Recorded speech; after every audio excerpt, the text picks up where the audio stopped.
Welcome to Biz Help for You with host Candy Messer.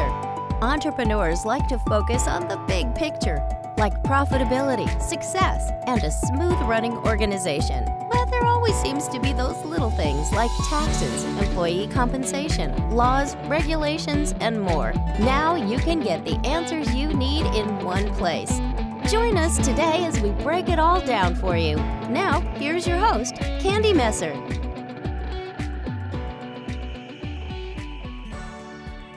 Hello and welcome to Biz Help for You with Candy Messer. Thank you for joining me today. I hope you enjoyed my last episode, and if you missed it and would like to tune in, links can be found on my YouTube and Facebook pages, as well as multiple favorite podcast platforms. And if you'd like to receive notifications on when the podcasts have been uploaded, please like and subscribe. Now let's learn a little bit about my guest today.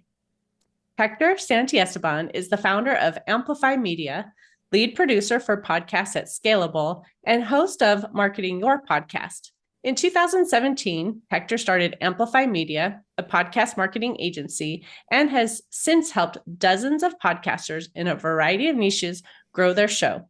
The time that Hector doesn't spend producing or promoting podcasts, he spends cooking for his wife, Shailene, and corralling his two toddlers, Kashtin and Kyra. So Hector, welcome to the show. Thanks, Candy, for having me.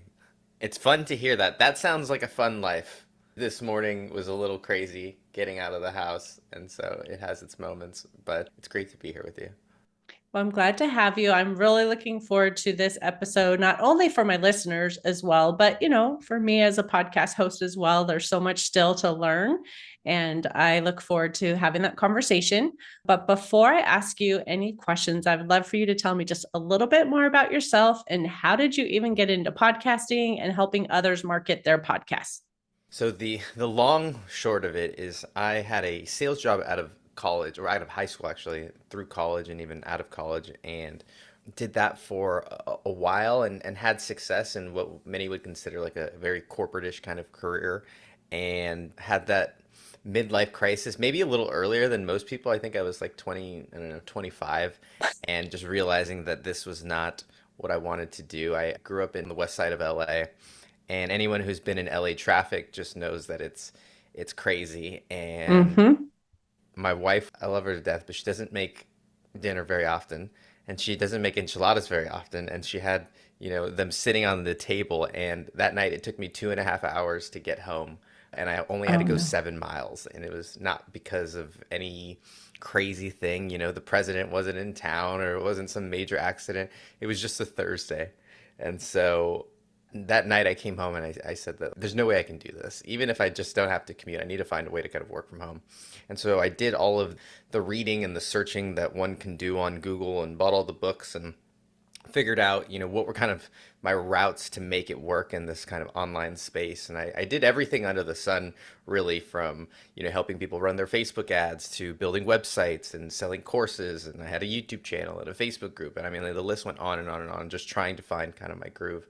And about 5 years ago or so, I had a friend who had a podcast, and it was actually a dad's podcast, before I was a dad then, but he needed help with his social media. And you guys have probably seen the clips with the little words all over it, or, they're on YouTube or TikTok now, but he needed help making those videos from his podcast. And so we started doing that for him, and then we started doing it for someone else, and we kind of kept finding that there were people who needed help growing their podcast, and they needed help. Candy, that having a podcast and doing a podcast in and of itself is enough work, and then going and promoting it and marketing it, right, and trying to do all that is an entirely different lane. It's almost it requires a different person. So we kind of leaned into that. I've always tried to find ways and areas where I could provide value and kind of services, and ways that, things that people didn't want to do, that took too much time, that I could figure out. And so podcasting was one of those things. And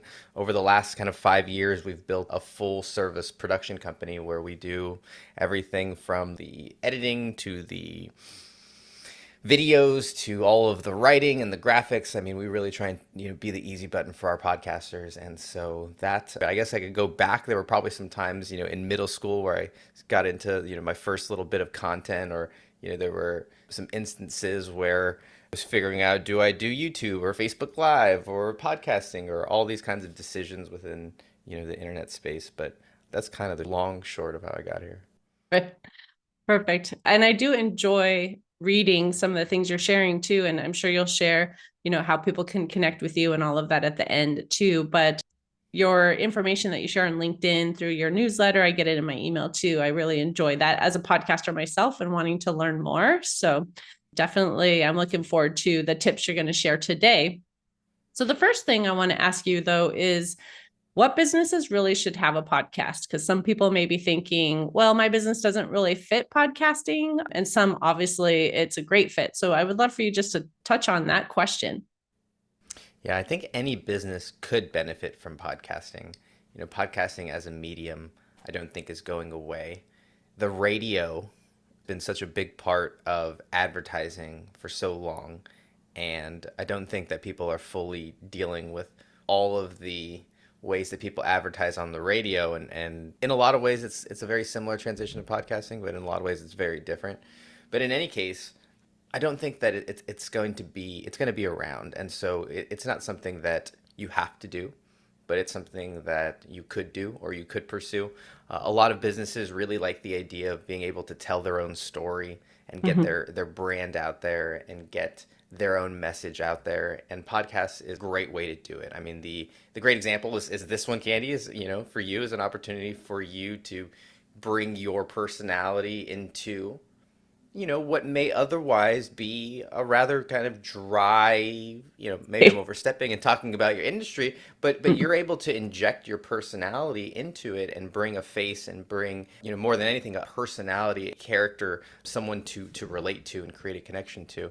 And that, you used to have to pay a lot of money. You used to have to pay a celebrity to be able to endorse you to do that. But now you can, whether it's telling the stories, we have one client that they're a service-based company, and they bring a lot of their employees onto the show to both highlight their knowledge and give tips, but also share some of the people that are working behind the scenes and making some of these campaigns go for the clients. And so it's a great way to bring a lot of the faces to what otherwise would just be kind of behind the scenes, stuff. And so that's a great kind of opportunity. I think that a lot of people they miss out on the connection that people can have through podcasting too. So if you're looking for a way to deepen that connection with customers or leads or clients, podcasting is great because people will sit there for 10, 15, 20, 30, 40 minutes, an hour, multiple hours, and just be there with your brand. And so in any of those instances, I know those are kind of broad, but those are great things that podcasts can do that in a TikTok-ish kind of world are otherwise kind of hard to find. Right.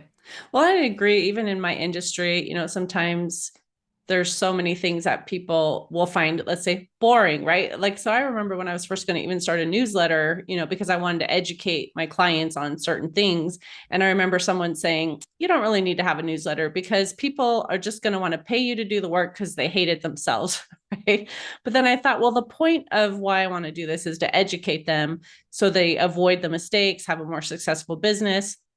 And so when someone asked me to have a podcast, this was never on my to-do list, I will say that for sure. But when someone asked me to actually have a show and they're like, your content is great, let's get it out in a different way, I was like, okay, sure. I was nervous and actually kind of scared probably about even stepping out. I'm an introvert. I'm not someone who looks for attention per se, but my goal with this show, once again, is to educate, right? And give the information to entrepreneurs because too many entrepreneurs fail. And so if I can help them by giving them some tips that they can do, whether it's in marketing or in podcasting, or if it's in my own industry, that's why I do this, right? And so, like you said, I mean, you can have those kind of areas where maybe people might find in general the topic may not be as enjoyable, that hopefully in this conversational way that we can chat about it too, it does make it more entertaining and educational as well.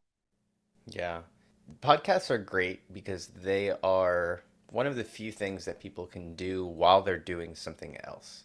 With YouTube or a newsletter or a book, any of these other things that are value driven or educational and are oftentimes, that's kind of the new marketing, right, is to provide value. And of course, you should. But podcasting is unique because people, they can do it while they are working out or while they're driving or while they're going on a walk or cleaning their house.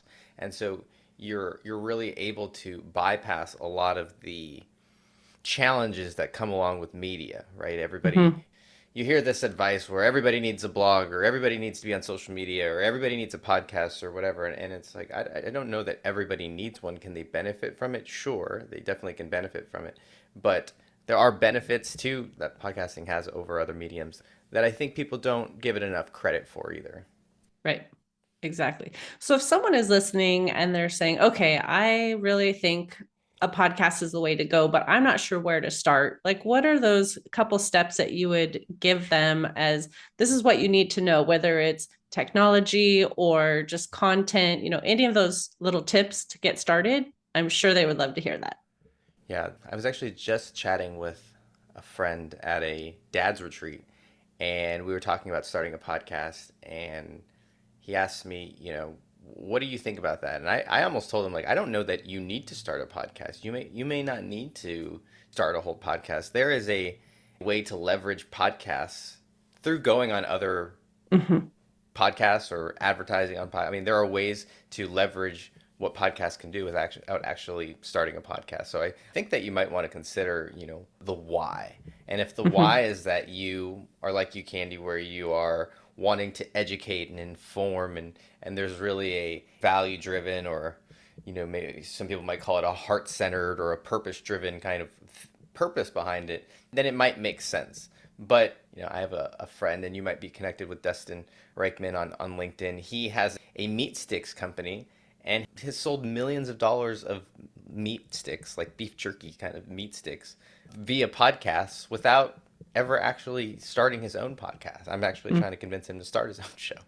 But he's done all that through just guesting on it. And so you might not have to start your own show in order to get some of these benefits of Mhm. being able to be with the listener for 30 minutes, to be able to really engage with them, to develop a relationship. All those things can happen without necessarily having to start one. So I will say that I don't always encourage everyone to do that, especially if they are. I mean, at a certain point, Candy, you probably enjoyed it after a while. I Mhm. found that, like, once you probably hit the record button, it was like, oh, this is nice having these conversations. Or you know I'm very introverted too, and so I like having podcasts because it's like a structured conversation. Like, otherwise it would be kind of weird to just sit down and interview somebody back, like. And so podcasts are a really cool opportunity to explore these ideas and talk about topics that might not otherwise happen. And so if that's you, then once again, maybe podcasting is for you. But you can still start a newsletter. You can still do, Pinterest and Instagram if you like taking pictures, or if you're got an eye for design. So I don't ever say like podcasting is the way, and you have Mhm. to do podcasting. So I'll preface it with that. The next thing that you kind of think about, though, is like, who are you trying to get to listen to your show? I found that a lot of people who are starting a show for their business, who they want to listen to the show and who their actual customers are, often aren't the same people, Mm. or they're not aligned. And so they end up creating this show and they develop some listeners, and even if they get a good base, it doesn't necessarily translate into their business. And so I think that thinking about that a lot of times it might mean having less listeners, but more of them being your type of customers for it to Mhm. actually make sense. And that's kind of an ego, check to some people, because they want a lot of downloads and they want to be number one on Apple and they want all these kinds of, rankings and all these awards, or whatever it may be, when that may not be what's best for the business. At least if the podcast is going to drive the business. If it's just like a Mhm. hobby and something you're doing on the side, and you're treating it like golfing, the same way that you treat golfing. I don't necessarily expect to get a return on the money I spend with golfing, other than Mhm. the quality time that I get with my wife. And so I think that having those things in mind are important to begin with. Right. and not stress about, like you said, the numbers. Cause like you said, everyone talks about how many downloads they have. And it can be disappointing if you're starting out and you're not seeing like a whole lot. But I think, like I said, if you know your why and what is the purpose, and over time, those right people can find the information that you share, I think that will encourage you to continue, then, feel frustrated and then stop, because we know so many people start and stop after 10 episodes or 15 or 20, whatever, they just kind of go away. And I know you may have some insight on what you want to encourage about that too, to avoid that pod fade. But like I said, just starting out maybe on other people's shows, even just to get comfortable with that, starting maybe to get your name out there, might also help when you do start your own show. Yeah, Candy mentioned a thing called pod fade, and that's just like a silly term that us podcasters use. But it's like we have we've deemed some syndrome that podcasters have. But it's Mm-hmm. basically just the idea that most people who start a podcast don't still have one, or they stop, they give up, they Mm-hmm. quit, whatever word you kind of want to use, for a variety of reasons. Either it gets too hard, there wasn't enough listeners, they just kind of puttered out. And I think that it is important to address that because it is a lot of work. And I think a Mm-hmm. lot of people think that it's going to be this really quick thing, but I would liken it to a book. And in the sense that no one starts the process of writing a book and then says overnight that it's going to be anything, right? I mean, it takes time, whether it's in the buildup and the promotion. I mean, and in that same way, although someone can start a podcast in a matter of weeks, I would encourage them to look at it as a project that would take not only months, but perhaps years, right? If you think Mm-hmm. about what's the return on writing a book, well, it's going to take me, I don't know, X amount of months to write it. It's going to take X amount of months to publish it. It's going to take X amount of months. So you're looking at getting a return, in 9 to 12 months, right? Realistically, not 2 months, not 3 months. You don't go into Right. it. And I think a lot of people that think that with podcasting that they're going to see that return in month two or month three or month four, Mm-hmm. and maybe it happens. I mean, we've seen podcasts that hit, and they've got some good promotion at the beginning, or they kind of go a little viral, or they have some things go right for them. But otherwise, it's a very slow, almost unsexy, methodical build.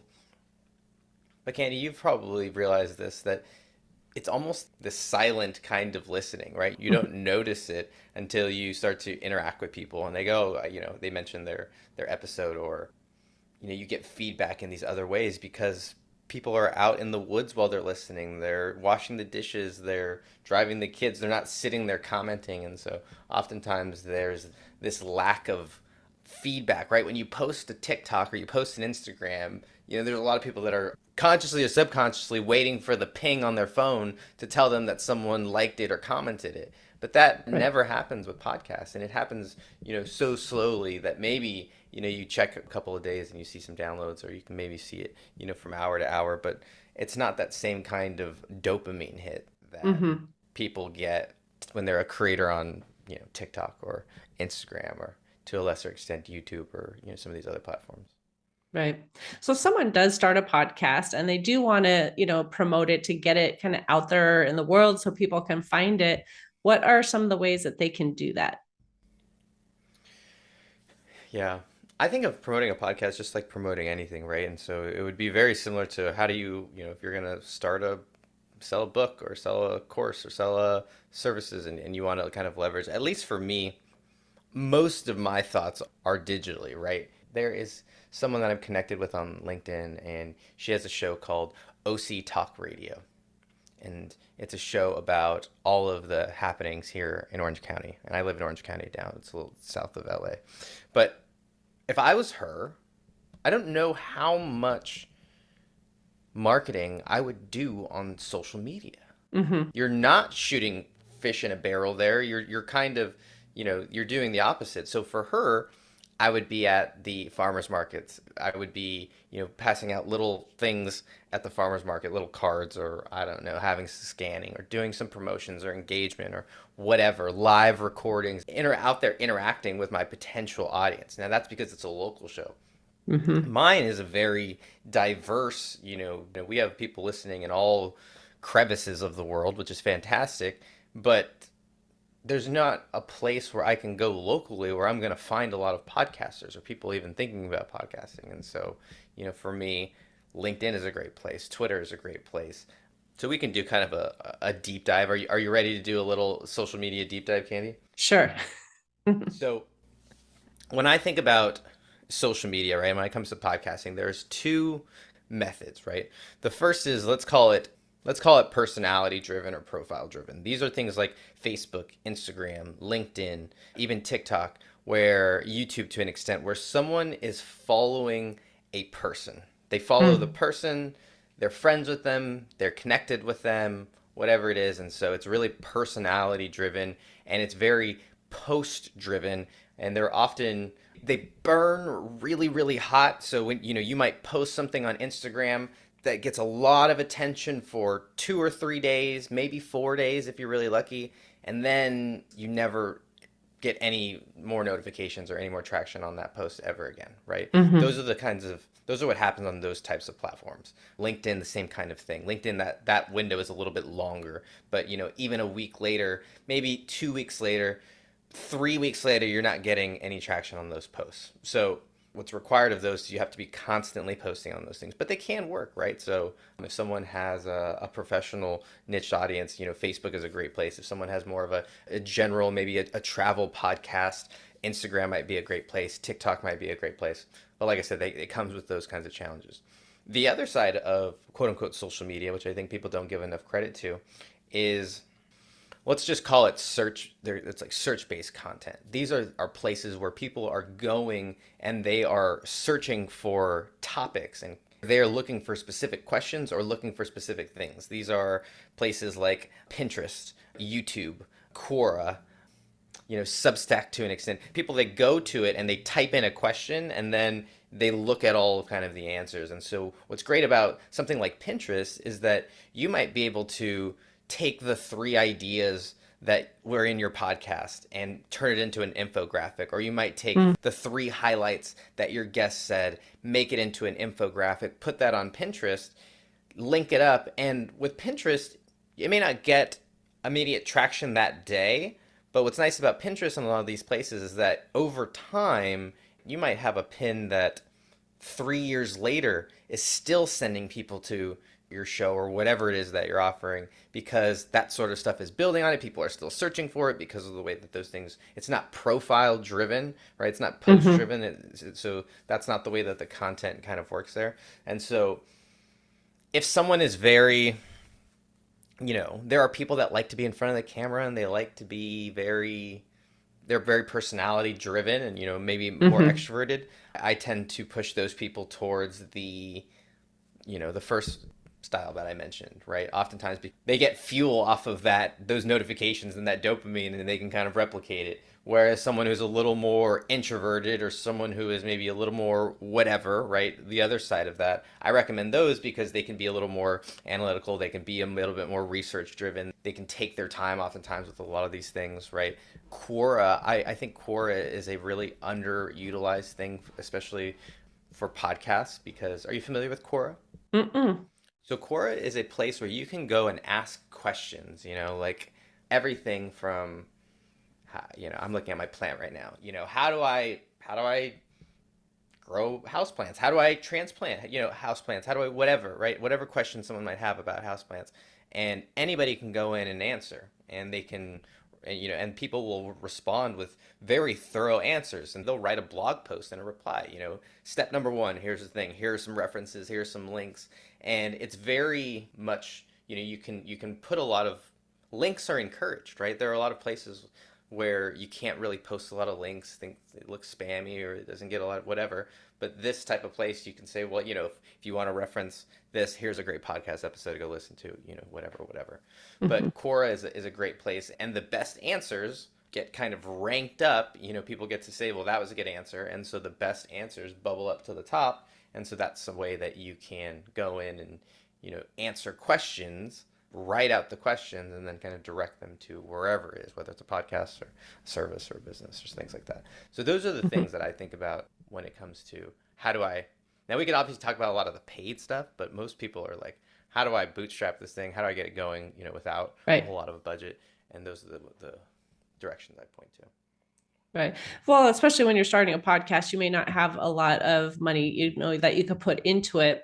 But that's one other thing that I had wanted to ask you too, is to maybe talk about a few resources or where to find some information on like what you might want to use, because it's hard to know when you're first starting, even like what type of software should you record on, or what should you use to edit, or, it seems like there's different things that come out over time, So again, if someone is thinking of starting, but feels a little overwhelmed, maybe they've done a little bit of research, or maybe they're, ready to start, but there's so many things out there to even have to find, like, what are those few things you might say that would be, not that you have to promote like a particular like product or service, but in general, like where can they find some resources to help them determine what they should be using to record and edit and promote their podcast? So, Candy, we worked on this recently for a few of our clients. I'm just going to send you something that you can link up in the show notes, because the answer is I don't have a good central resource that recommends, that's not biased, or that is not, Right. selling something, is not representing one of the tools. I will tell you a couple of things. There are a few brands that I have continued to endorse, and there are some that will go in and out, but one that I love, and I don't know if the video makes it, but the Rode is a brand that I love and trust. And what I love about Rode is that they really understand their customers, and they really make products for their customers, and they almost intuit what the customer needs. And so it's a fantastic product. I also love it because they have the range of, if you're just getting started, they have the options for people who are just getting started and just need a good starter mic that just plugs into their computer and they're ready to go. And I love it. And then they also have the studio sound, where for someone who wants to build out the best of the best, they have that option too, that is just as reliable and durable. And it's funny. I'll share a funny story that I got my first mic in my very first podcast, which we only lasted 17 episodes, or I think 15 episodes. And I could blame it on my kid, my first child being born, but that just doesn't sound very good to blame them as the reason why I had pod fade. So it was but going back and listening to it, I recorded it on a microphone that shall not be named, but I've had a lot of fun with it on LinkedIn because it was the popular one that everyone said to go buy. And, I saw it, all the, people on the internet said this is the one. And I walked into Guitar Center at the time because, people still bought in the stores at that time. And this is the one that I got. But the problem is that I didn't have everything else that I needed, right? It needed a good studio. It needed a lot of good things. And so it was picking up the freeway that was like down the road on my recordings, which just can be a little bit of a pain for your listeners. So all that to say, when I switched over to the Rode, you don't have to worry about a lot of that stuff. So there's my spiel for Rode. The challenge with recording software is that right now is that people say, well, how do I record it? Do I need to have people come in and have a studio? Do I need to do it in person? And you absolutely don't need to do that. You don't need to, have the elaborate setups that you see a lot of the, the shows have. A lot of shows do great. We produce some really successful shows that record just like me and you are doing on Zoom. And it doesn't have all of your features necessarily, maybe that someone might have, but we recommend Zoom often because it's reliable and it's easy and it's reliable. and that's sometimes the most important thing. So outside of those two things, I don't like to recommend any other products and services. Right. I do like in terms of when you're buying stuff, Sweetwater is a good store and a trusted store to buy from. There's a lot of weird things with audio equipment, just kind of getting not authentic equipment. So it's helpful to buy from a kind of a trusted source, not always Amazon. So right. Well, I love that. I know for me, it started out only because, again, somebody asked me, to do something, and I actually didn't have to do anything at first. I was on like their show. They had the editors, they did everything. I just had to get the mic and be able to have headphones or whatever it worked. And so I started very basic and didn't even have to do any of it. And then when we decided to do it on our own, and switch and post it to YouTube. So we had video as well. Then I had to start doing a few more things, finding some editing software. And I think sometimes you feel, you see all these things and it has all these bells and whistles and it becomes overwhelming. And I think for me, it was just like, you know what? I may not have everything like as professionally done maybe as someone else out there, but at least I'm putting content out there and sharing the information. And over time, maybe I can upgrade to something different and, find maybe another piece of equipment that maybe works a little bit better than what I started out with.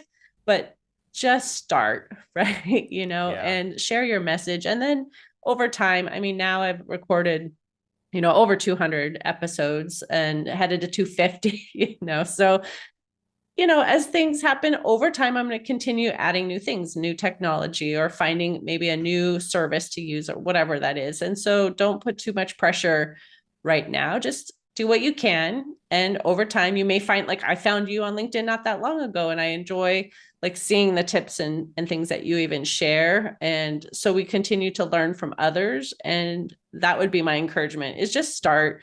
And then as you learn or find other things that work, it's okay to change, right? Yeah, and hopefully that didn't come off as scary or that didn't sound deterring for people. Mm-hmm. Just to, you're absolutely right that starting is the most important, and equipment should be the, secondary to that, Mm-hmm. because I think a lot of hosts or a lot of people who start a podcast, their runway is a little too small in terms of when they're going to assess things. We talked about this a little bit with downloads and numbers and stuff, but also I think people need to give themselves a chance to figure it out.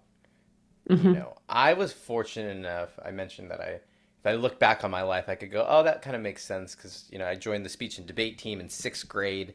I did the middle school news, like I edited the middle school news channel in eighth grade.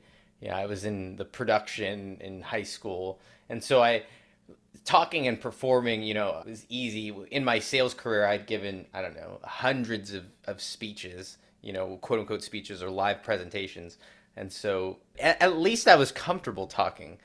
Some people get Mm-hmm. behind the mic and 5, 6, 7 episodes in, they're just figuring out themselves. They're just figuring Mm-hmm. out their cadence, what they sound.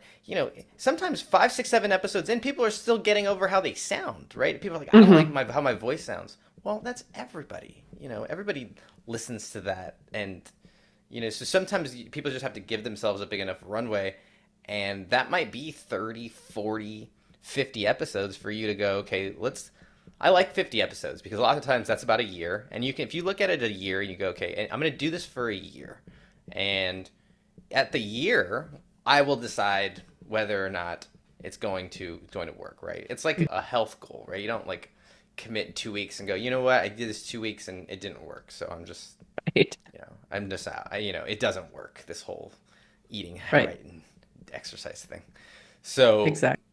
that's how I would approach it as well. Is like, look, give yourself enough time, and then you can assess whether or not it was worth it, whether or not you enjoyed it, whether or not it made an impact. All those things take time. Exactly.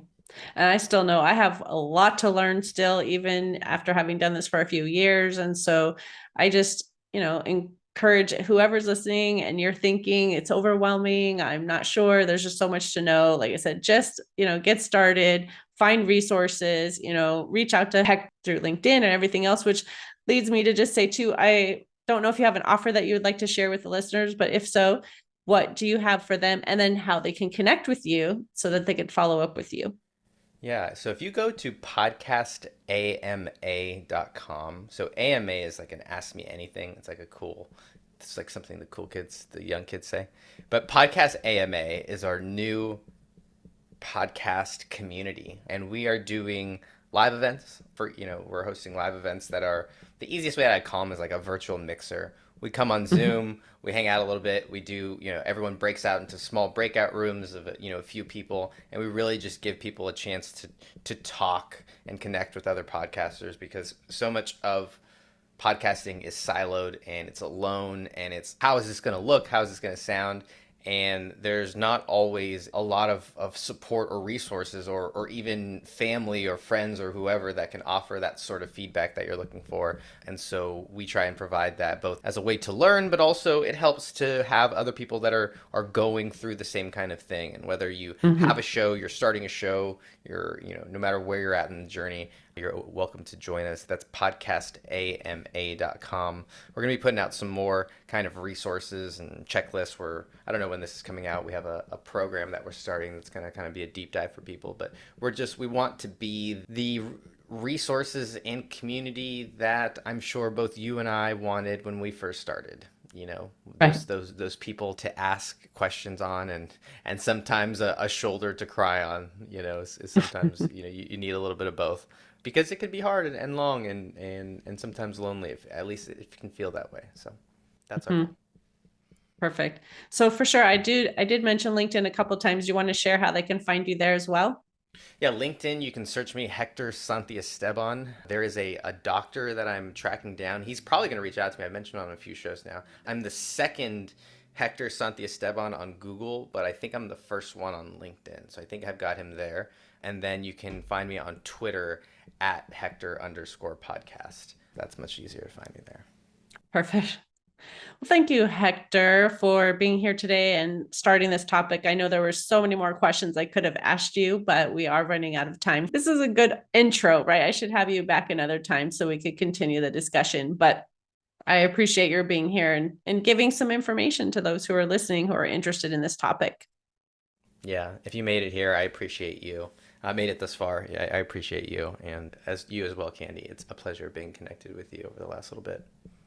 Well, thank you so much. And for the listeners who are tuning in as well, thank you so much for tuning in and listening to this episode. And then I hope it answered some of your questions about the benefits podcasting can have for your business. If you have any additional questions or comments, be sure to reach out to Hector, or you can send us a message at media@abandp.com.